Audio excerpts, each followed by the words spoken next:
uma aula do ensino religioso com a professora Andréia? Então sejam bem-vindos! Hoje nós vamos continuar falando sobre organizações religiosas, mas antes vamos separar o nosso material do dia. Hoje vamos ficar com o básico, o caderno, o lápis grafite e a borracha. Eu aguardo vocês providenciarem esse material.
Tudo pronto?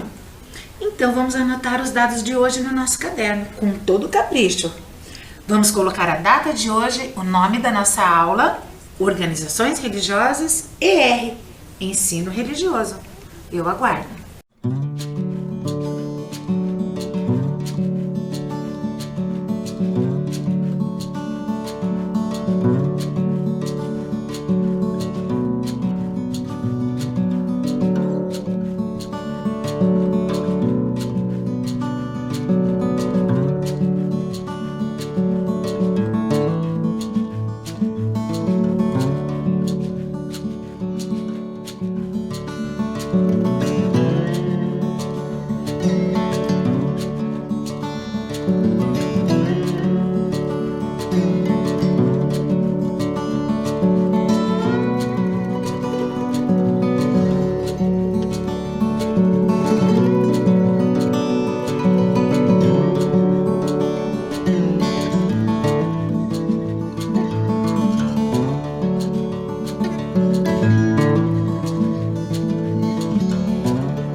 lembrar um pouquinho do que falamos na aula passada? nós falamos de organizações religiosas, mais especificamente da matriz africana, religião Umbanda e Candomblé.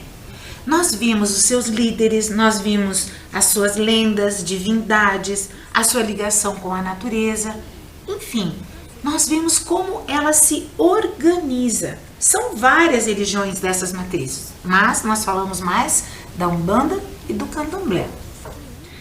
Hoje nós vamos estudar sobre a organização religiosa da matriz indígena.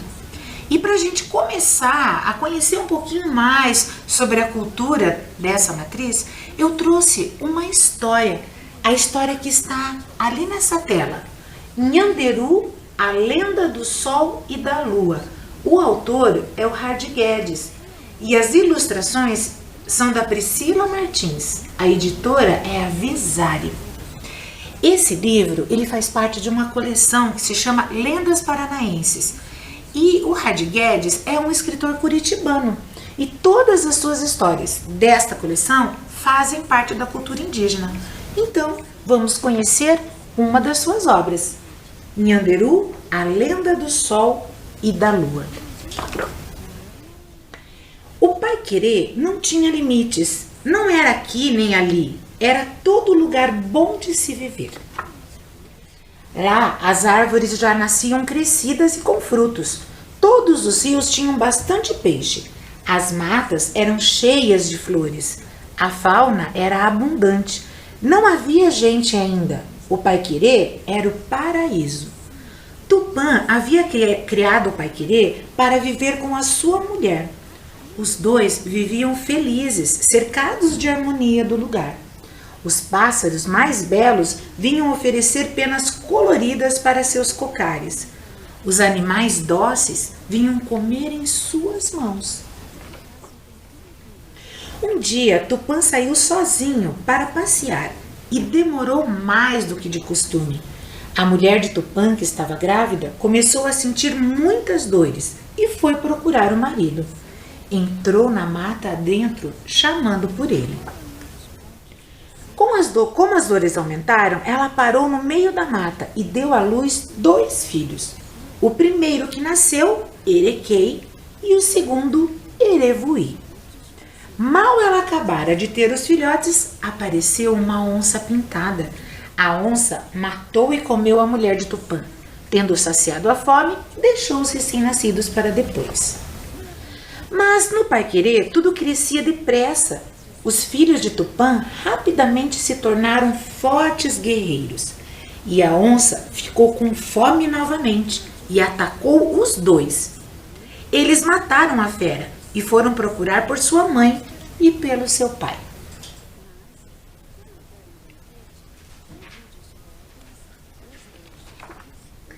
Caminharam muitas léguas chamando por eles e não encontraram os seus pais, nem ninguém mais.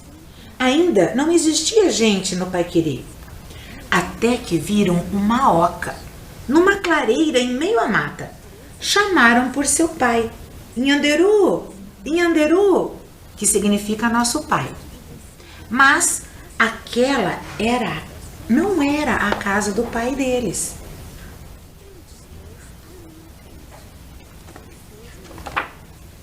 Era a casa de Anhangá, o diabo guarani de olhos verdes e cabelos cor-de-fogo, que logo aprisionou os filhos de Tupã. O diabo tinha uma filha de pele branca e outra de pele cor de cobre. Cada uma delas se apaixonou por um dos moços. Na primeira oportunidade, quando a Anhangará não estava em casa, elas soltaram os prisioneiros e fugiram dali. Erevuí se casou com a moça de pele branca e Erequei com a pele cor de cobre. Logo que ficaram livres, os 2 continuaram a procurar o pai e a mãe. Por onde passavam, eles gritavam: Nhanderu, Nhanderu! Um dia uma voz respondeu: Venham todos, estou aqui. E assim, os 2 filhos de Tupã encontraram o pai. Tupã perguntou pela mãe deles e eles não sabiam responder. Ela havia morrido, mal os 2 acabaram de nascer. O pai pediu-lhes que a procurassem.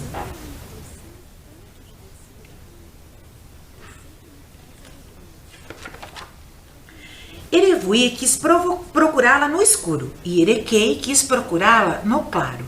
Tupã então transformou Erevuí na lua e Erequei no sol. E todos os dias eles ficavam lá no alto, olhando o Paiquerê, tentando encontrar a mãe deles.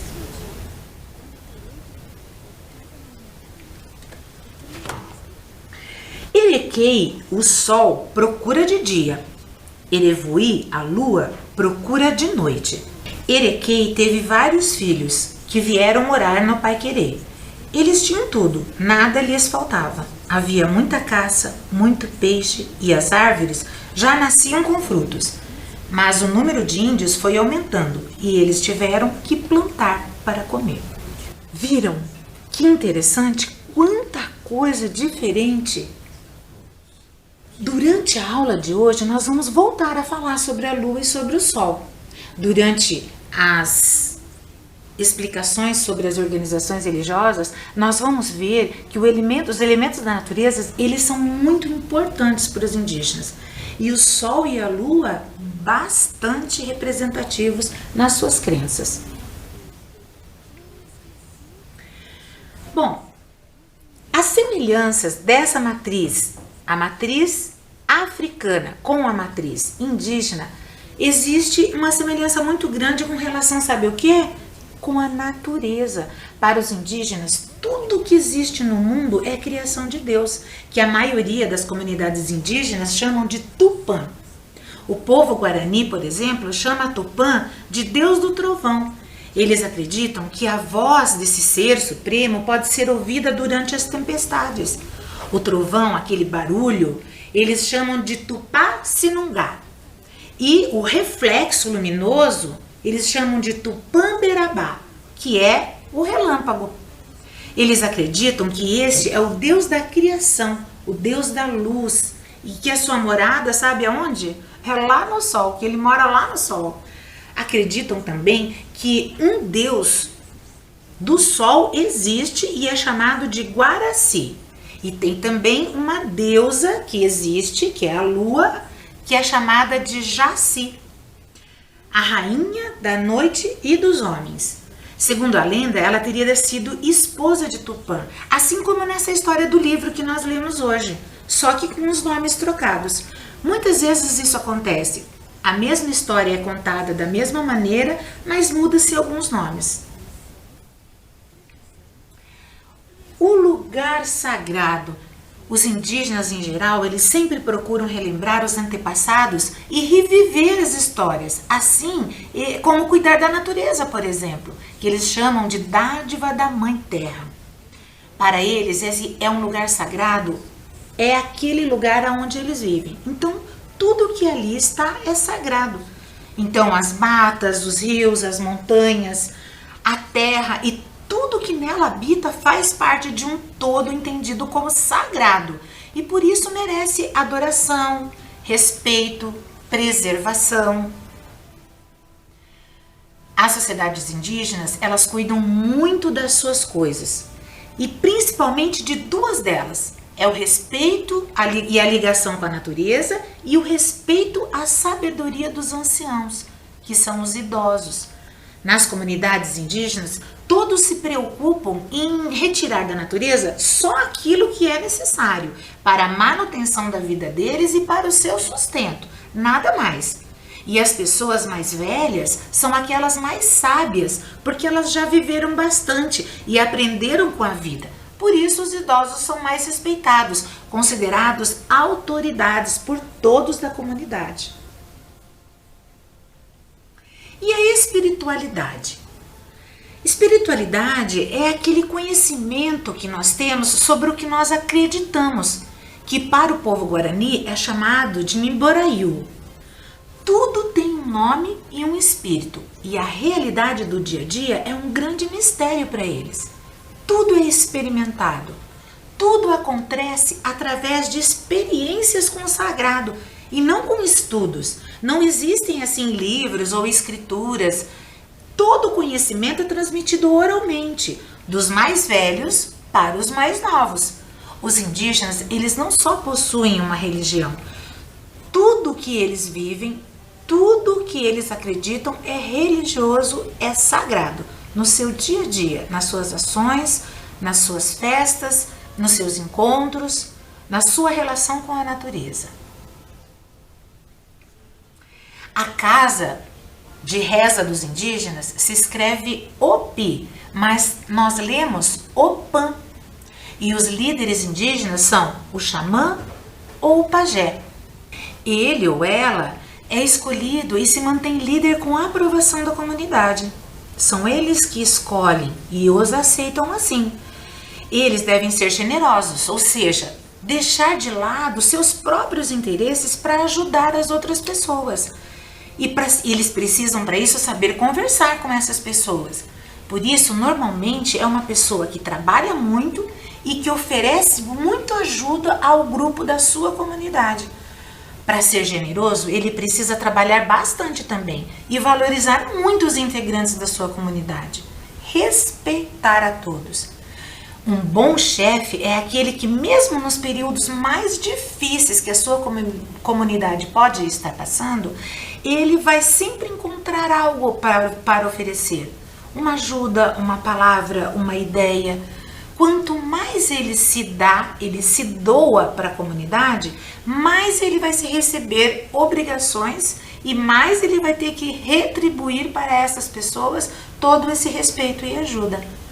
Quem tem o privilégio de chefiar não pode causar tristeza às pessoas.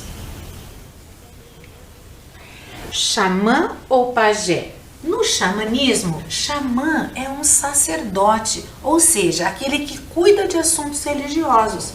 No caso do pajé, a prática de seus rituais é chamada de pajelança. E o status de xamã pode ser conquistado por homens ou por mulheres. O pajé também é um sacerdote. Os líderes da comunidade indígena se comunicam com os espíritos, com as plantas, através dos seus ritos. Ritos, professores? O que é rito?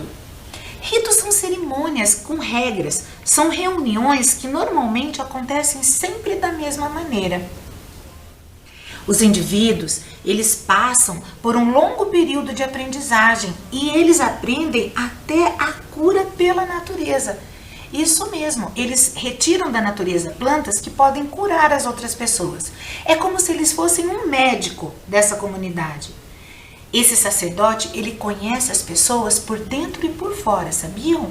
Tanto organicamente, que são as partes do corpo para poder curar uma ferida, uma dor, como eles também conhecem o psíquico das pessoas. O que seria isso? É aquilo que temos dentro da nossa cabeça, dentro do nosso coração, aquilo que nós sentimos, é o nosso interior. Por isso que ele é tão procurado pelos integrantes da comunidade, para que ele possa aconselhar essas pessoas a resolver um problema, por exemplo. E ele trabalha muito, sabia? Ele trabalha, vai para a roça, sua, planta. Ele não é mantido pela comunidade. Na maioria das comunidades, o pajé tem que ir para a roça como todo mundo, trabalha como todo mundo e também tem essa obrigação de ser o líder, dessa forma com o que eu decifrei para vocês. Cada nação indígena possui também a sua própria religião, com os seus ritos, danças, cantos, acessórios, símbolos, indumentárias, pinturas corporais. Sabiam que as cores que eles mais usam é o vermelho, o preto e o branco? Sabe por quê? Porque são tintas tiradas da natureza. Elas são extraídas do urucum, do genipapo, do carvão, do barro, do calcário. Eles também possuem mitos e jeitos de celebrar os importantes momentos da vida de maneiras diferentes, cada comunidade de uma maneira. Mas todas as comunidades possuem uma coisa em comum. Eles acreditam nas forças da natureza e nos espíritos dos antepassados. Pitinguá, ele é um objeto sagrado de culto. É muito comum que os indígenas realizem os processos de cura usando a fumaça de um cachimbo, esse objeto religioso sagrado. E também cantam. Eles acreditam que, através do canto, é um modo de falar diretamente com os espíritos. Os indígenas guaranis usam esse pitinguá há muito tempo. e eles usam nas suas rezas, nos seus rituais, para pedir ajuda a Nhanderu, que é um deus para os guaranis, como a gente também leu na história de hoje. Eles usam também esse petiguá para curar pessoas doentes, lá na casa de reza. Lembram como é que é o nome? Isso mesmo, nas opãs. A fumaça que vem desse cachimbo possui ervas e ele é usado para fortalecer e proteger alguém de agressões de alguma pessoa ou de algum animal. Essa técnica ela é realizada com o petiguá, é chamado pelos Embiá Guarani de moatashi, que significa enfumaçar.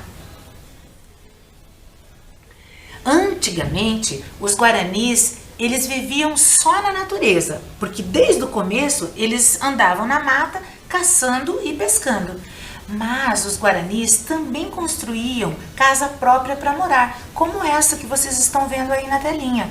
As construções eram feitas de lasca de madeira e cobertas de folha de palmeira. Aldeia urbana Cacané-Porã. Vocês já ouviram falar nessa aldeia? Cacané-Porã é a primeira aldeia urbana daqui do sul do nosso país e é a única dentro da cidade de Curitiba. Existem outras, mas em regiões metropolitanas da nossa cidade, aquela região em volta de Curitiba. Dentro dela só existe essa aldeia. Muitos moradores estudam em escolas, em universidades próximas e alguns trabalham fora da aldeia também. Mas o artesanato, ele é confeccionado por eles, ainda é a atividade principal. É uma forma de manter as crenças, as origens dessa matriz religiosa, relembrar das suas tradições, mesmo morando numa aldeia urbana. Como moram em uma região urbana, eles se adaptaram com outros costumes, mas eles lutam para preservar as suas tradições. O cacique dessa aldeia, que se chama Carlos Luiz dos Santos, uma vez participou de uma reportagem e ele disse assim: todos os indígenas que vivem aqui trabalham em empresas. Temos pedreiros, metalúrgicos, motorista, padeiro, usamos carros, motos, roupas da cidade.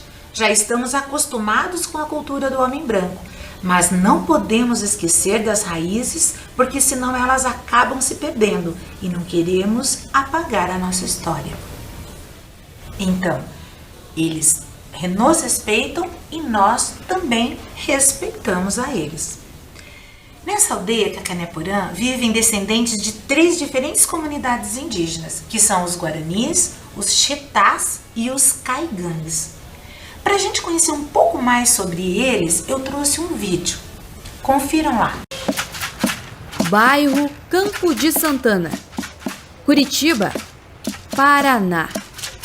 É onde vivem os indígenas da primeira aldeia urbana do sul do Brasil.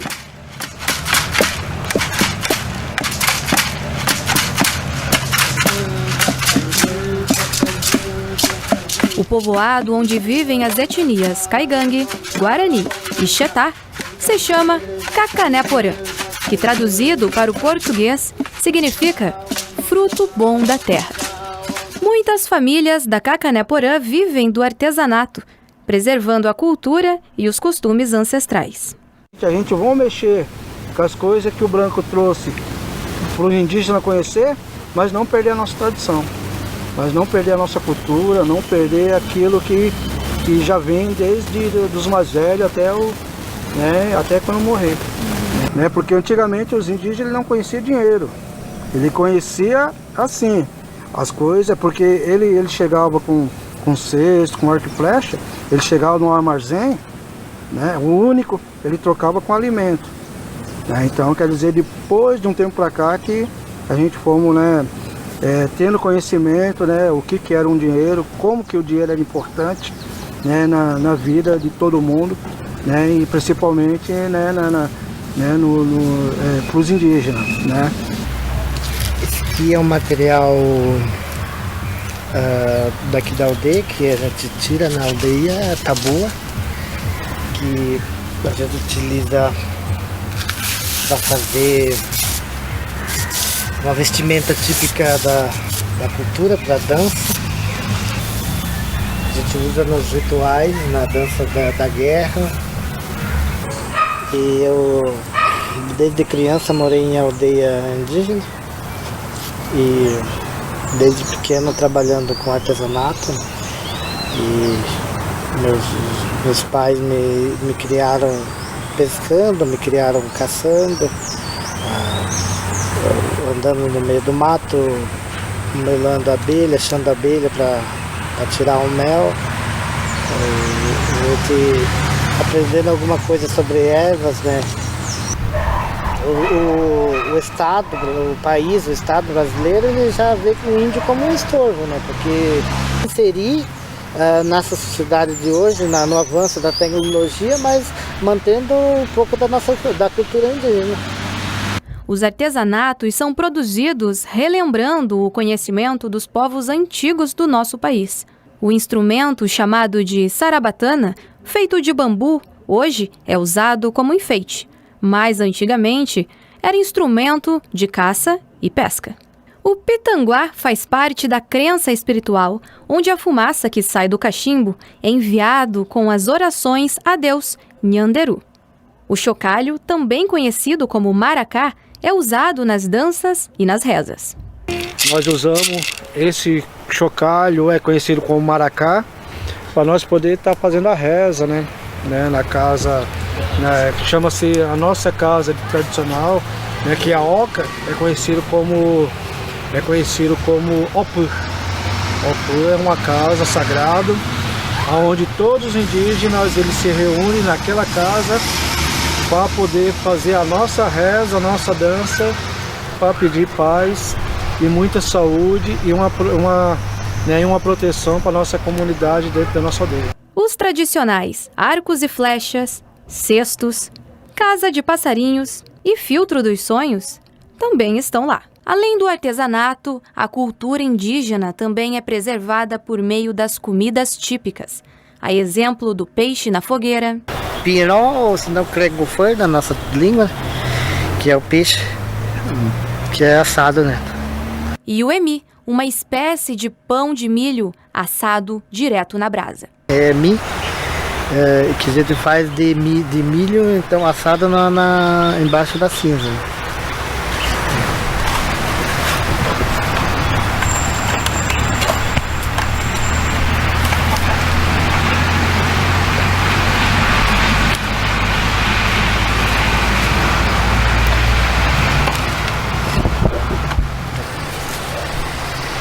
É mi na nossa língua, né? Daí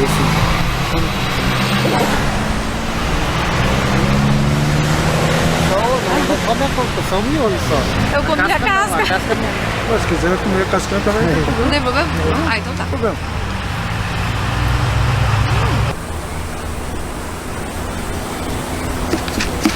E para quem deseja aprender mais sobre a riqueza cultural indígena do nosso país, eles têm muito a ensinar.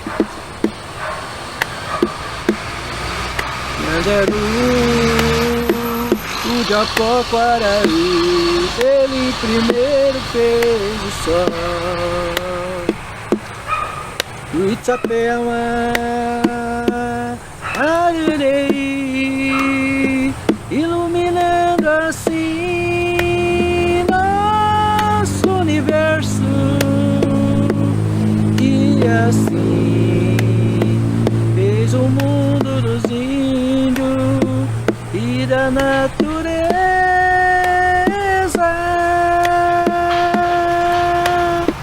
Nosso pai é Tupã.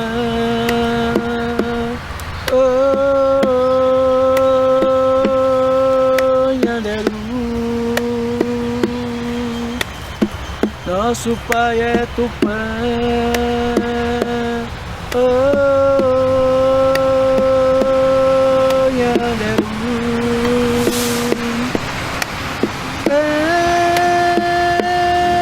Essa imagem das selvas,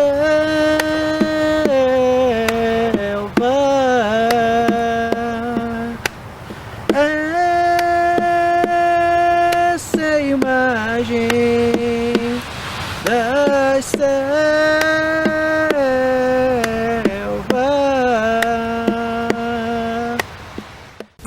viram que bacana? O homem branco levou muito conhecimento para essa comunidade indígena, mas também aprendemos muito com as tradições que os indígenas trouxeram para nós. Essa proximidade, estarmos próximos, pôde fazer com que trocássemos conhecimentos. E isso é muito importante. Com tanto conhecimento, nós podemos então ir para a nossa atividade de hoje. Hoje nós vamos fazer o assinale verdadeiro ou falso. Nós vamos ter algumas frases onde você vai dizer isso é verdade ou não é. Quais são os primeiros? Os rituais realizados pelo pajé chamam-se pajelança. Verdadeiro ou falso? O que vocês acham? O status de xamã não pode ser conquistado pelas mulheres. Será? Curitiba possui uma aldeia urbana chamada Cacané-Porã. É verdade ou não? Eu vou deixar um pouquinho para vocês pensarem sobre isso e já volto com as respostas.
Crianças, vamos para as respostas? Vejam lá, os rituais realizados pelo pajé chamam-se pajelança. Certo ou errado? Verdadeiro ou falso? Verdadeiro, né? Inclusive lembra pajelança com pajé. 2. O status de xamã não pode ser conquistado pelas mulheres. O que vocês acham? Pode sim, né? Ele pode ser conquistado por mulheres ou por homens. 3. Curitiba possui uma aldeia urbana chamada Cacané-Porã. Verdadeiro, nós acabamos de ver um vídeo sobre isso, não é mesmo? Isso mesmo. Então vamos para mais 3 frases para descobrirmos se é verdadeira ou falsa. Pitinguá é um cachimbo com ervas. Retiram da natureza somente aquilo que é necessário para a manutenção da vida. Lembra? Aquilo que eles precisam para sobreviver. Será? Todo conhecimento é transmitido oralmente, dos mais novos para os mais velhos. O que vocês acham? Mais um tempinho para vocês descobrirem e pensarem. Qual delas é verdadeira e qual delas é falsa? Vou dar um tempinho.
Vamos lá para a resposta. Pitinguá é um cachimbo com ervas. O que vocês acham? Sim, verdadeiro, usado em alguns ritos, né? Retiram da natureza somente aquilo que é necessário para a manutenção da vida. Verdadeiro, isso mesmo. Eles não tiram da natureza somente para uma razão qualquer, somente para aquilo que eles precisam para sobreviver. Todo conhecimento é transmitido oralmente dos mais novos para os mais velhos. Falso? É falso, sim. O conhecimento, ele é transmitido oralmente, é verdade, mas não dos mais novos para os mais velhos. O contrário, dos mais velhos para os mais novos. Muito bem. E para terminar a nossa aula de hoje, eu trouxe para vocês uma história, a Cinderela Indígena. Vocês já ouviram falar na história da Cinderela? A Cinderela é uma personagem de uma história muito antiga que conta que ela era filha de um comerciante muito rico, mas que ele morreu. E antes de morrer, ele casou com uma madrasta que tinha 2 irmãs que não gostavam dela, que maltratavam ela. E ela sofria muito. Ela se transformou como uma serviçal para aquela família. Vários autores contam essa história. Os primeiros autores que contaram essa história foram um escritor francês chamado Charles Perrault e também 2 irmãos, os irmãos Grimm.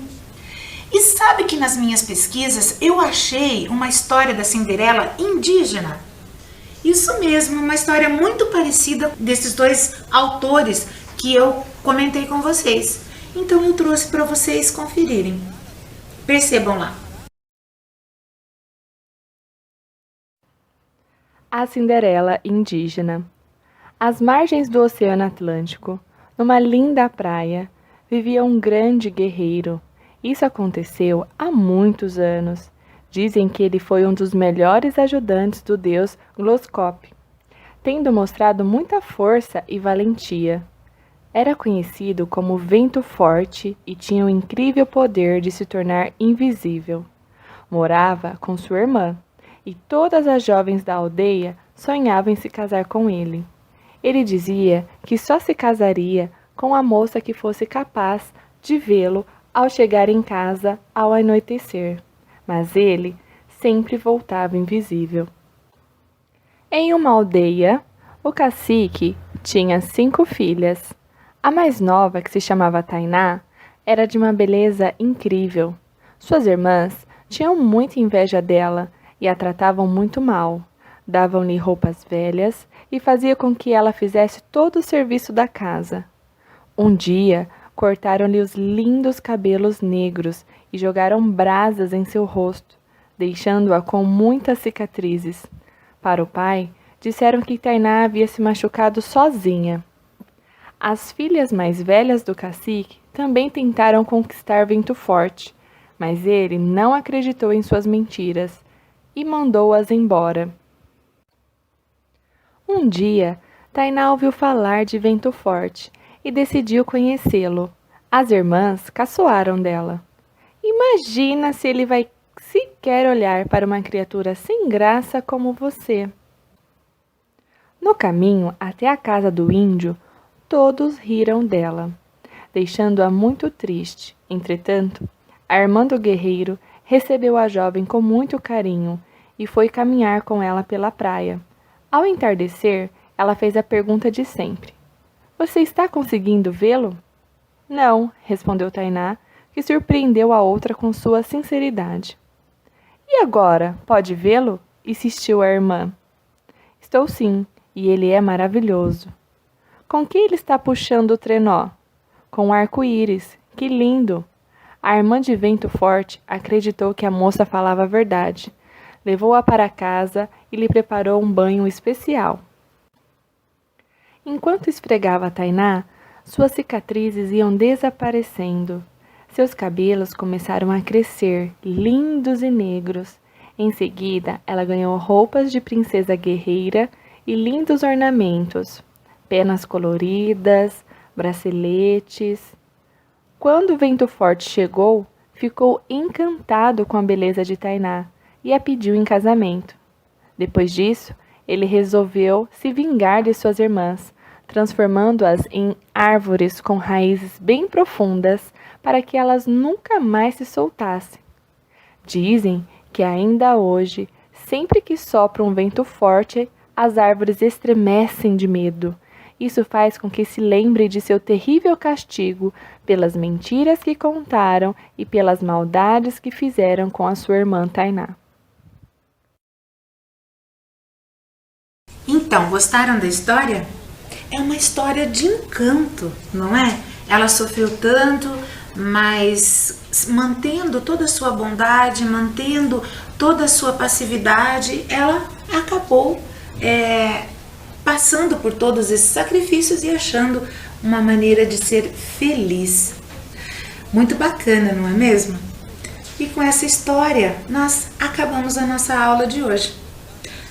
A semana que vem eu volto para a gente aprender um pouco mais.